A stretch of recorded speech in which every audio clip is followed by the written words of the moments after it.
जो आपसे ना बोले उससे राधे राधे आप बोलो, जो आपसे गुस्सा करे उसे आप नमस्कार करो, जो आपका बुरा चाहे आप उसका मंगल मनाओ, आपका हृदय साधु हो जाएगा, आप मंगल में शांति को प्राप्त हो जाएगा। जी तब हृदय जलता है। तो सोना जब जलता है तभी तो निखार आती है, हृदय जब जलता है तभी तो निष्पाप होता है। उस जलन को सह गया वही तो महात्मा है। काम आया, क्रोध आया, ईर्ष्या आई, द्वेष आई, इसके प्रतिकूल आचरण करने पर हृदय जलता है। उस जलन को जो संभाल गया वही महात्मा हो जाता है। जी उसको क्षमा मतलब अंदर से प्रणाम करके या सामने से तो अहम में चोट पहुंचती है। तो अहंकार ही तो नष्ट करना है। अहंकार में तो काम, क्रोध, लोभ, राग, द्वेष ये रहते हैं, और किसमें रहते हैं? इसी घर को तो उजाड़ना है हमको। अहंकार रूपी घर को उजाड़ दो, निर्विकार हो गए, इसी महल में रहते हैं सारे दोस्त। अंतःकरण के अहंकार में ही ये जितने विकार हैं सब रहते हैं, उसी को तो नष्ट करना है। इसीलिए सबको प्रणाम करना है। सिय राम मैं सब जग जानी, करो प्रणाम जोरि जुग पानी।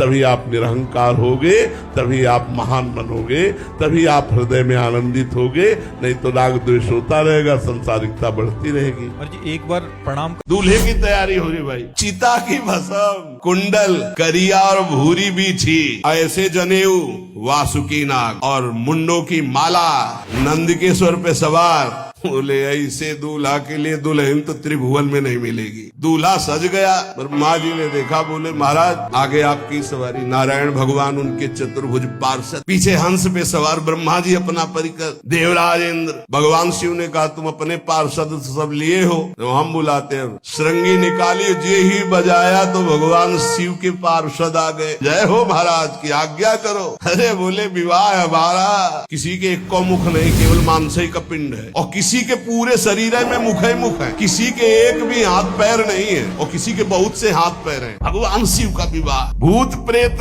बड़े मौजियल, स्वामी का विवाह हो रहा है। खूब छिलक कर नाच रहे, देख ले तो मूर्छा आ जाए। अब बनी है बारात। ये हुआ कि जय हो बारात पधार रही है। सामवेद का गान करते हुए गरुड़ पर विराजमान भगवान। सब हिमालय वासी ओहो धन्य है, धन्य। यही दूल्हा है, बाराती है। दूल्हा तो भी बहुत सुंदर हो गए, सब देख के लुभायमान हो गए। नारायण परिकर सब। पीछे देखा हंस पर सवार भगवान ब्रह्मा जी, दूल्हा पीछे। गांव के नगर के लोग है ना, ये दूल्हा नहीं, सयाने लोग कहते हैं दूल्हा। दूल्हा तो ये तो ब्रह्मा जी है, देवराज इंद्र। ये दूल्हा नहीं नहीं नहीं, ये दूल्हा नहीं, ये दूल्हे की बाराती है। जब सब निकल गए तो बहुत हृदय में आनंद था कि अब दूल्हा के दर्शन होंगे।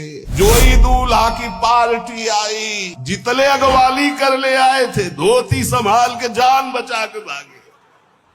अब आरती करने के लिए, सुमंगल गाने के लिए नवीन नवीन स्त्रियां पार्वती जी की माता के साथ आ रही। मैना सोने की थाल है, आरती लेके जे भी देखा दूल्हा को, यही दूल्हा है। हाँ, हमारी बिटिया सूखे पत्ते खा के इसके लिए भजन करती रही। मैना जी ने पीछे मुड़ के देखा, एक भी नहीं स्त्री थी, अकेले थाली लिए खड़ी थी। थाली पटक दी, आरती की गई। अच्छा तो मेरा निर्णय सुन लिया जाए मैना जी का। अगर मेरी बात नहीं मानी गई तो हिमालय के शिखर से अपनी बेटी को लेके गिर के आत्महत्या कर लूंगी, ब्याह नहीं होने दूंगी। नारद जी गए और बोले विवाह करना है कि नहीं करना? शंकर जी से कहा, बोले आए इसीलिए। बोले ये सब बंद करो आप, ये रूप से विवाह होता है, ये रूप हटाओ। बोले कौन सा रूप धारण करे? दूल्हा रूप धारण करो। भगवान शिव ने जे भी 16 वर्ष की अवस्था, हाथ में दर्पण, अद्भुत मुकुट धारण किए हुए, जटाएं ढकी हुई, गौर वर्ण, वो सुंदर रूप जो देखे सो मोहित हो जाए। मैना जी को बुलाया, देखो दूल्हा आ रहे हैं, एक एक कदम ऐसे चल रहे, संभाल संभाल के जैसे चलना सीख रहे हो। वो सुंदर रूप भगवान शिव का जो देखे सो मोहित। मैना ने कहा हो भाग्य, ऐसे दूल्हा। बोले वही है